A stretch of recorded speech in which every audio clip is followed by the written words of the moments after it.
अब देखिएगा हम चैप्टर नंबर 7 को आगे बढ़ाते हैं। अब ये हम चैप्टर नंबर 7 के बिल्कुल लास्ट में आने वाले हैं। अब ये कुछ प्रॉपर्टीज थ्योरम के रूप में है। 3 प्रॉपर्टीज आपको यूज करनी है यहाँ पर, और आगे वाले जो क्वेश्चंस होंगे उन प्रॉपर्टी में आपको इंटीग्रेशन की वैल्यू निकालनी होगी, जिसके लिए लिमिट का आपको यूज करना पड़ेगा। और ये 7.10 थ्योरम है, ये आपकी उसी लिमिट उस इंटीग्रेशन की वैल्यू लिमिट से निकालने में आपकी हेल्प करेगी। देख लीजिएगा स्टेटमेंट में, let A B be the arc alpha less than equal theta less than beta of the circle mod z minus a equal to r।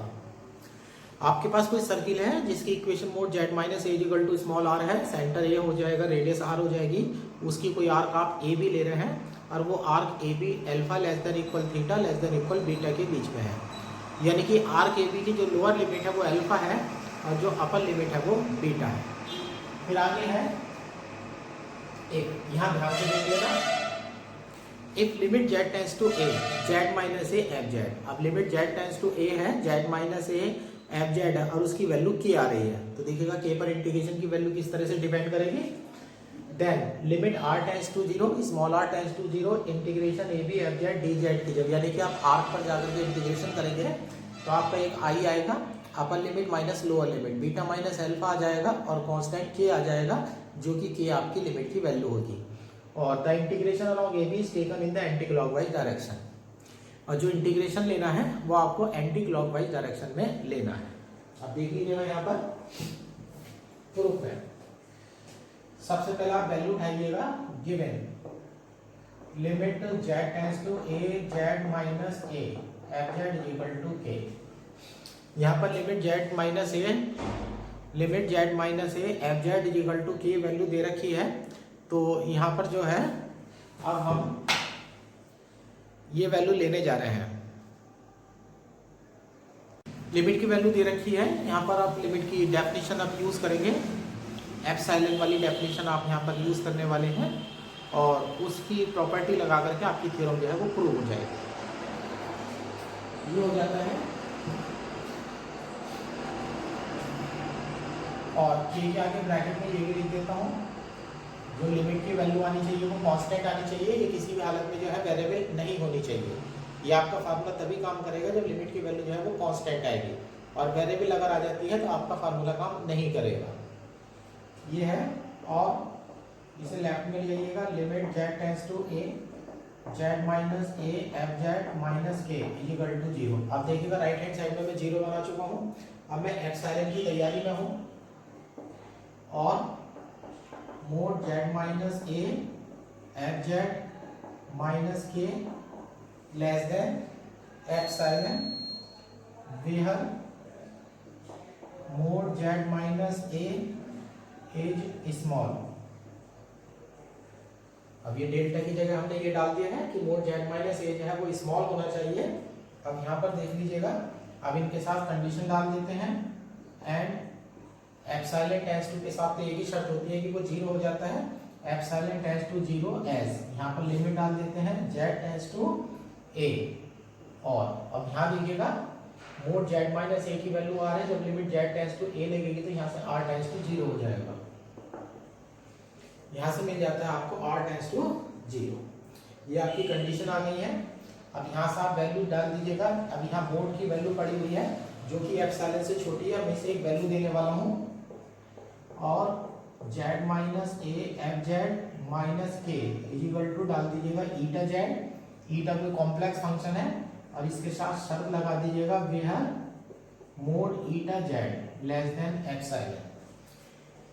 इसका जो मोड था वो एप्सिलॉन से छोटा था, तो इस वैल्यू को हमने ईटा z हमने लेट करा है, तो इसके साथ कंडीशन अप्लाई हो जाएगी mode eta z less than epsilon, यानी कि जो भी वैल्यू होगी मोड लेने के बाद वो जो है एप्सिलॉन से छोटी हो जाएगी। अब यहाँ से आप एफ जेड निकाल दीजिएगा, F Z is equal to हो जाता है k प्लस ईटा z और upon z minus k।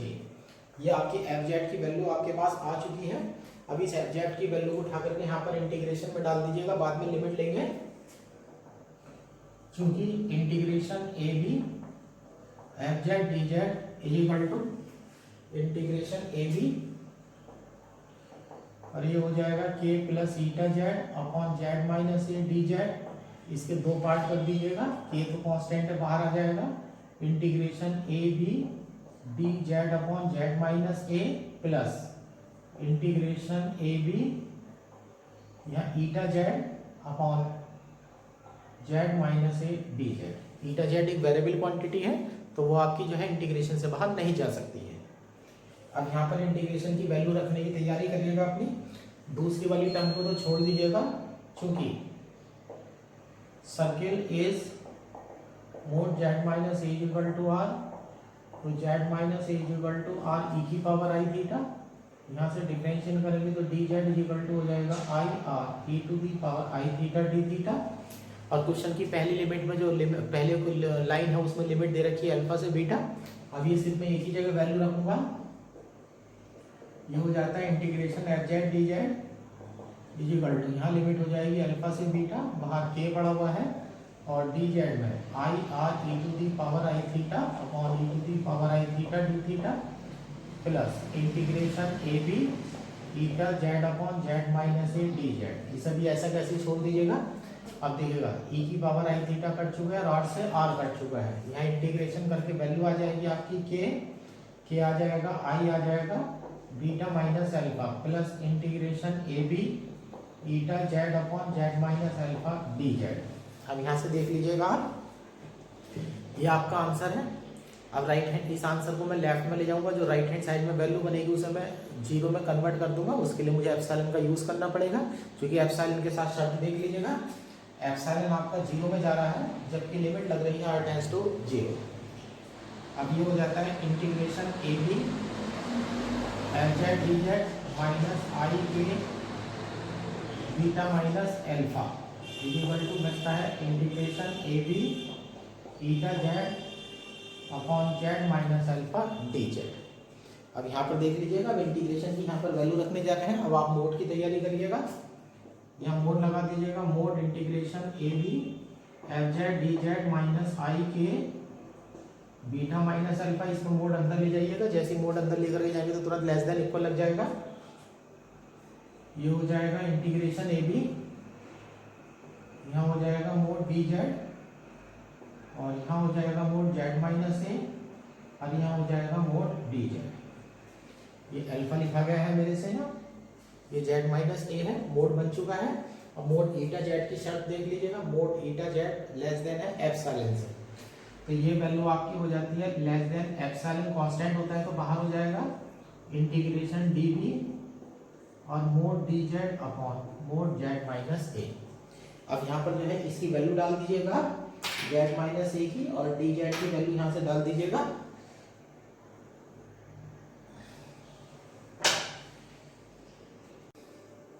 Epsilon बाहर आ चुका है, दोनों वैल्यू हम लेने जा रहे हैं यहाँ पर। अब देखिएगा, इसे तो मैं इसे भी थ्योरम को रब नहीं करूंगा, क्योंकि अगली थ्योरम मुझे इसी के हिसाब से सिखानी होगी। मैं इतने पार्ट को जो है रब कर देता हूँ।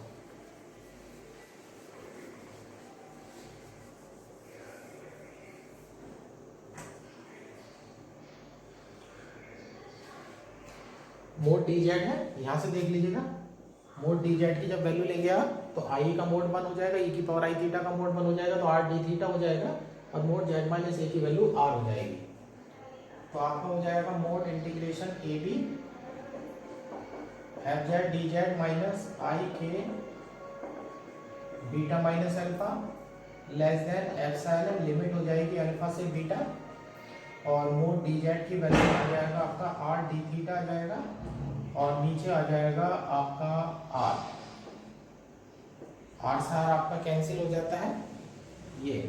अब ये आपका बनेगा less than epsilon beta minus alpha. अब यहाँ पर कंडीशन डाल दीजिएगा, लिमिट लगने पर एप्सिलॉन की जो वैल्यू है वो जीरो में चली जाएगी। जब ये वैल्यू जीरो में चली जाएगी तो राइट हैंड साइड में सब कुछ जीरो हो जाएगा, लेकिन किसी भी मोड की वैल्यू जीरो से छोटी नहीं हो सकती। तो जरूरी होगा कि मोड की जो वैल्यू है वो जीरो होनी चाहिए, और मोड की वैल्यू जीरो तभी होती है जब मोड के अंदर रखी हुई वैल्यू जो है उसका मान खुद ब खुद जीरो हो। अब यहाँ पर ये हो जाता है, कंडीशन लगा देते हैं, एज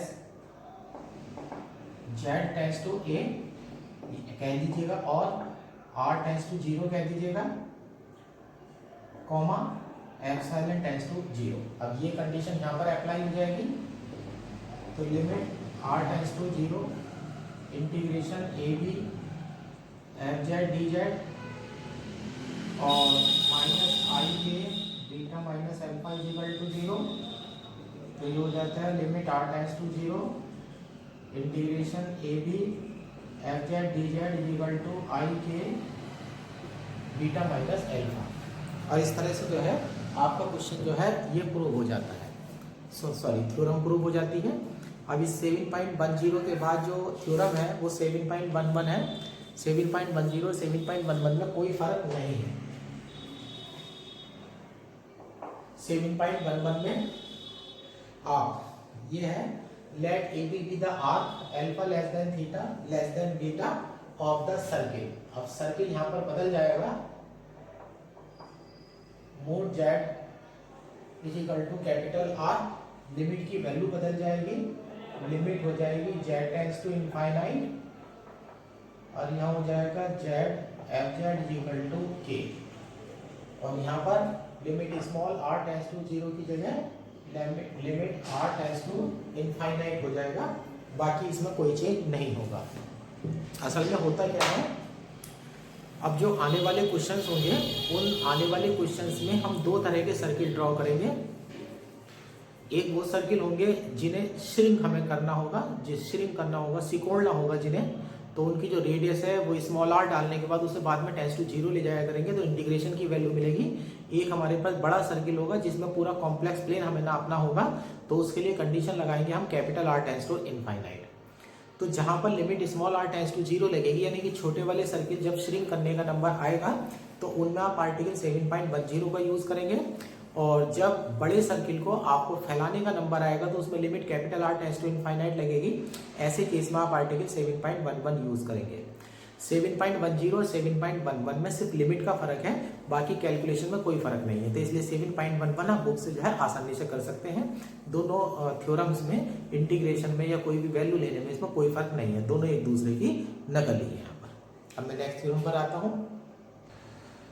अब 7.12 जो टॉपिक है वो जॉर्डन्स इनइक्वालिटी है। ये जॉर्डन्स इनइक्वालिटी जो है आप आने वाले क्वेश्चन में यूज नहीं करेंगे, लेकिन इससे आगे वाला जो आर्टिकल है उसमें जॉर्डन्स इनइक्वालिटी का यूज होगा, इसलिए ये जॉर्डन्स इनइक्वालिटी कराई जा रही है। जॉर्डन्स इनइक्वालिटी आपसे कहती है if 0 less than theta less than pi by 2, अगर थीटा की वैल्यू 0 और पाई बाई 2 के बीच में पड़ती है, then 2 upon pi less than sine theta upon theta और लेस देन 1। तो साइन थीटा अपॉन थीटा की जो वैल्यू है वो 2 अपॉन पाई और 1 के बीच में होगी। ये इनइक्वालिटी कुछ नहीं है, ये सिर्फ एक एवरेज वैल्यू है। अब देखिएगा एवरेज वैल्यू किस तरह से लेनी है। आप ये ले लीजिएगा, consider the relation,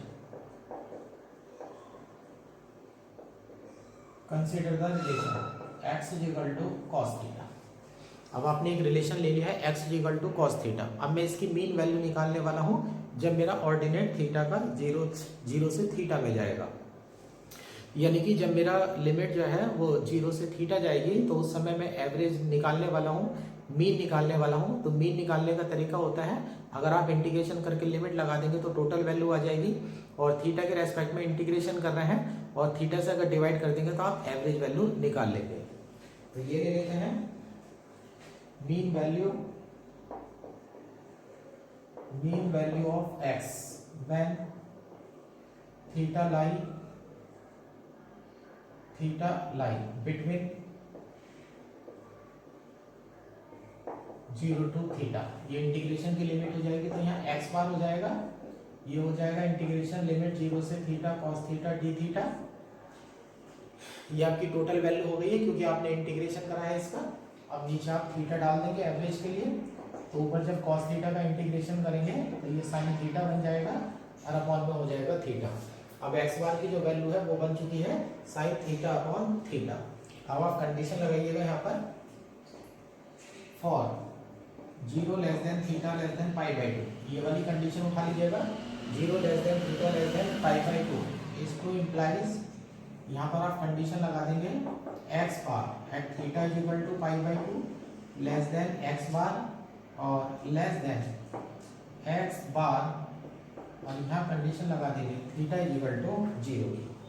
theta is equal to 0 की कंडीशन लगा देंगे। और यहाँ पर देख लीजिएगा, यहाँ पर कंडीशन में इधर जो लिमिट है वो तो 0 से π/2 जा रही है, लेकिन यहाँ देखिएगा π/2 जो वैल्यू है वो पहले आई है और 0 वैल्यू बाद में आई है, क्योंकि आप देखिएगा x equal to cos theta है, x equal to cos theta है, तो cos थीटा जो है आपका डिक्रीजिंग फंक्शन होता है, ये डिक्रीजिंग फंक्शन है 0 और π/2 के बीच में। तो जैसे जैसे थीटा की वैल्यू बढ़ेगी वैसे वैसे cos थीटा की वैल्यू घटती चली जाएगी, यानी कि थीटा की अगर बड़ी वैल्यू लेते हैं तो cos थीटा की छोटी वैल्यू प्राप्त होगी, यही एवरेज के साथ होगा। तो इसीलिए अगर थीटा की वैल्यू 0 से π/2 पर रन कर रही है तो जो x बार की वैल्यू होगी π/2 पर सबसे छोटी वैल्यू आएगी और 0 पर सबसे बड़ी वैल्यू आएगी। अब इसे ऐसे कर देते हैं, इस टू इम्प्लाई x बार पे वैल्यू डाल दीजिएगा, यहाँ हो जाता है sin π/2 अपॉन π/2 लेस देन यहाँ sin थीटा अपॉन थीटा, लेकिन जब आप 0 रखेंगे तो sin 0/0 हो जाएगा, इंडिटरमिनेट फॉर्म हो जाएगी। तो आप इसे ऐसे लिख दीजिएगा, limit theta tends to 0 sin theta upon theta, तो ये हो जाएगा आपका 2/π less than sin theta upon theta और लेस देन 1। और इस तरह से जो है आपकी जॉर्डन्स इनइक्वालिटी जो है वो प्रूव हो जाती है। अब देखिएगा 7.13 ये लास्ट टॉपिक है, जॉर्डन्स लेमा, ये भी आपकी हेल्प करेगा इंटीग्रेशन की वैल्यू निकालने में with the limit of with the help of limit. यहाँ देखिएगा F Z tends to 0, function F Z tends to 0 में जा रहा है as mod Z tends to infinite. ये भी बड़े सर्किल के लिए अप्लाई होता है। आपका जो मोड एफ जेड है वो टेंड्स टू 0 में जा रहा है, जबकि मोड जेड टेंड्स टू जो है वो इनफाइनाइट है। And F Z is meromorphic in the upper half of Z plane. Z plane का जो ऊपर वाला हिस्सा है उसमें जो आपका फंक्शन होना चाहिए वो मैरोमॉर्फिक फंक्शन होना चाहिए। पीछे मैरोमॉर्फिक फंक्शन की डेफिनेशन आ चुकी है। मैरोमॉर्फिक फंक्शन के पास खास बात होती है कि उसमें जितनी भी सिंगुलरिटी होती है वो सारी की सारी पोल होती हैं और उसके अलावा और कोई सिंगुलरिटी नहीं होती है। तो मैरोमॉर्फिक फंक्शन है आपका, तो उसमें जितने भी सिंगुलर पॉइंट होंगे वो सब अपर हाफ प्लेन में होंगे, नीचे वाले प्लेन में इसका कोई नहीं होगा, यानी कि एक्स एक्सिस के ऊपर आपके सारे सिंगुलर पॉइंट पड़ने चाहिए। देन तब हमारी प्रॉपर्टी है limit r tends to infinite है integration CR e to the power I mz fz dz equal to 0, m के साथ शर्त है कि वो पॉजिटिव होना चाहिए। Where CR denote the semicircle mod z is equal to r, जबकि जो CR यूज करा गया है वो सेमी सर्किल के लिए यूज करा गया है, जिसकी इक्वेशन जो है वो z is equal to capital R है। अब देखिए यहाँ पर mod z is equal to capital R है, यहाँ पर देखिएगा मोड z टेंड्स टू है इनफाइनाइट, तो साफ पता लग जाता है कि ये सर्किल जो है वो लार्ज होना चाहिए, क्योंकि लिमिट जो है वो capital R tends to infinite जा रही है। अब इसका प्रूफ ले लेते हैं। अब प्रूफ पे आप ये ले लीजिएगा, अब जो रेडियस कैपिटल R है वो उसे टेंड्स टू इनफाइनाइट है, तो इसे कैपिटल R को आप इतना बड़ा करिएगा कि सारे सिंगुलरिटी जितने भी सिंगुलर पॉइंट्स हैं वो सारे के सारे इसके अंदर आ जाने चाहिए और कोई भी इसकी बाउंड्री पर स्थित नहीं होना चाहिए। सबसे पहले हम यही लाइन लिखते हैं, the radius capital R of circle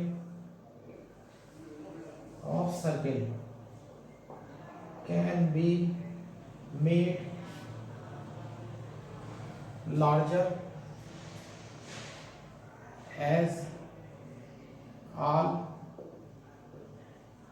singular points lie within circle and no singular point lie its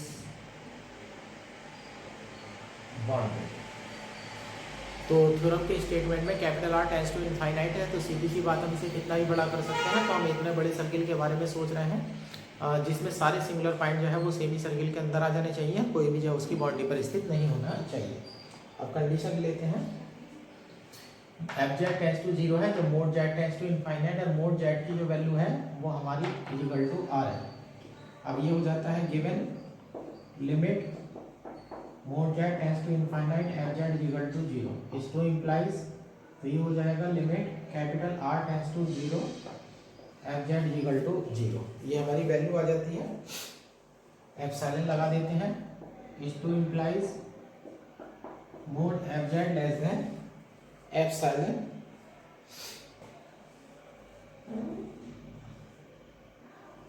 जो मोड एफ जेड है वो मान लीजिएगा एप्सिलॉन से छोटा है। अब आप इंटीग्रेशन की वैल्यू लीजिएगा, क्योंकि integration C R E to the power I M Z F Z D Z, इसका मोड लगा दीजिएगा, लिमिट बाद में लेंगे इसकी। अब जब मोड अंदर जाएगा तो लेस देन इक्वल लग जाएगा, इंटीग्रेशन में सी आर हो जाएगा E to the power I M Z का मोड हो जाएगा और मोड एफ जेड हो जाएगा और मोड आपका डी जेड हो जाएगा। ये आपकी वैल्यू आ चुकी है। यहाँ पर जेड की वैल्यू डालने वाले हम, ई की पावर आई जेड है, जेड की वैल्यू डाल देते हैं हम, क्योंकि mod Z equal to capital R है तो Z equal to R E की पावर आई थीटा हो जाएगा और D Z equal to R E की पावर आई थीटा और डी थीटा हो जाएगा। यहाँ पर आपकी वैल्यू आ जाएगी। और ध्यान रखना सी आर जो है वो सेमी सर्किल है, तो सेमी सर्किल के लिए जो लिमिट लेंगे आप वो 0 से पाई लेंगे। आधा सर्किल है आपका,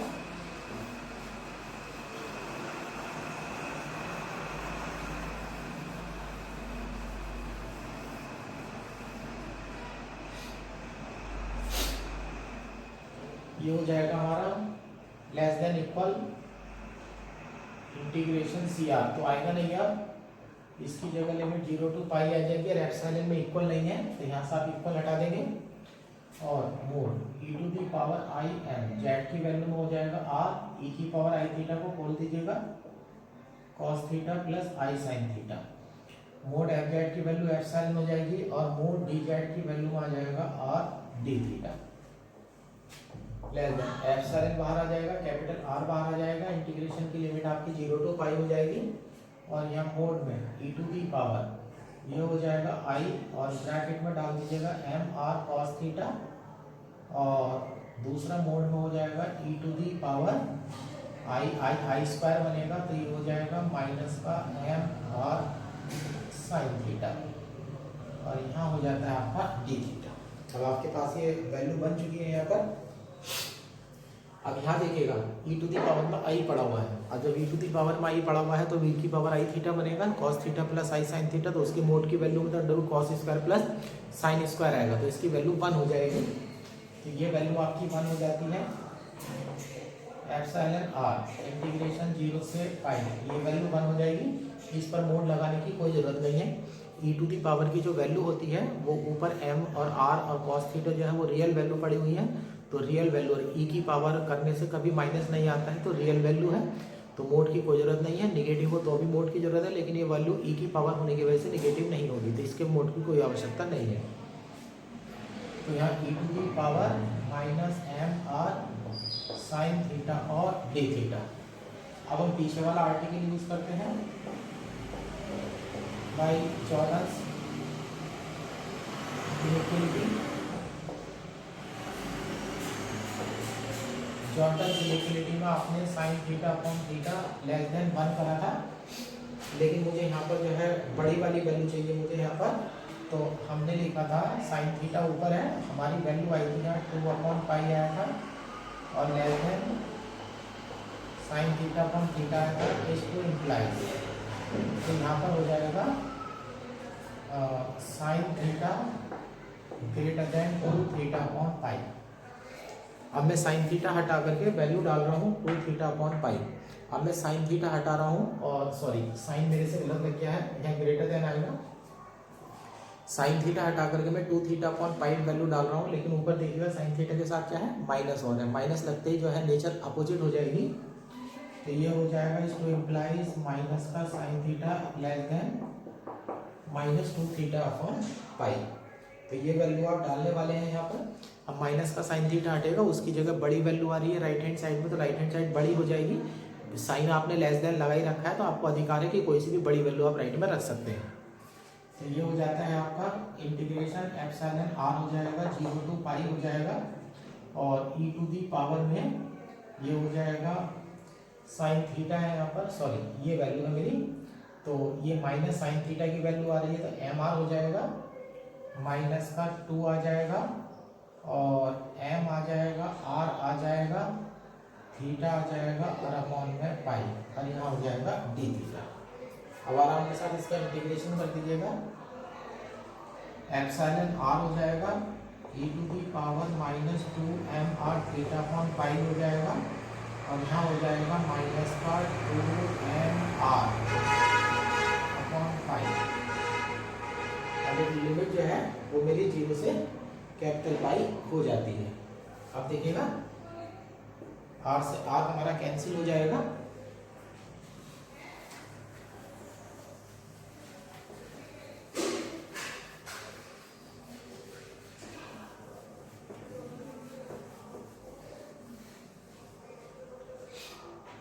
आर से आर हमारा कैंसिल हो जाता है, माइनस लगा हुआ है तो ये हमारा हो जाएगा लेस देन पाई ऊपर आ जाएगा, एप्सिलॉन आ जाएगा और अपॉन में आ जाएगा 2m। ये 2m वैल्यू आ जाएगी आपकी। और हाँ, एक चीज मेरे से थोड़ी सी और गलत हो गई है, यहाँ पर ये जो प्रॉपर्टी काम करती है, यहाँ मेरे से थोड़ी सी गलती हो गई है कि जॉर्डन्स इनइक्वालिटी तभी काम करेगी जब लिमिट 0 से पाई बाई 2 होगी। तो आप एक काम करिएगा, इस वाली लाइन में यहाँ 2 बाहर कर लीजिएगा और लिमिट 0 से पाई बाई 2 कर लीजिएगा। यहाँ पर मैंने प्रॉपर्टी लगा दी, चूँकि की पावर जो है वो माइनस में साइन पर तो पाई माइनस थीटा का कोई फर्क नहीं पड़ता, तो फंक्शन में कोई चेंज नहीं होगा। तो यहाँ लिमिट में सही कर देता हूँ, 2 आ जाता है, यहाँ पाई बाई 2 है, यहाँ पाई बाई 2 है, बाहर 2 है। अब ये 2 से 2 भी कैंसिल हो जाएगा तो नीचे आपका 2 भी नहीं आएगा। अब यहाँ देखिएगा माइनस लगा रहा है, माइनस पहले से लग रहा है तो माइनस लगाने के बाद लिमिट उल्टी कर दीजिएगा, तो पहले 0 वाली लिमिट रखिएगा तो e की पावर 0 की वैल्यू 1 हो जाएगी माइनस।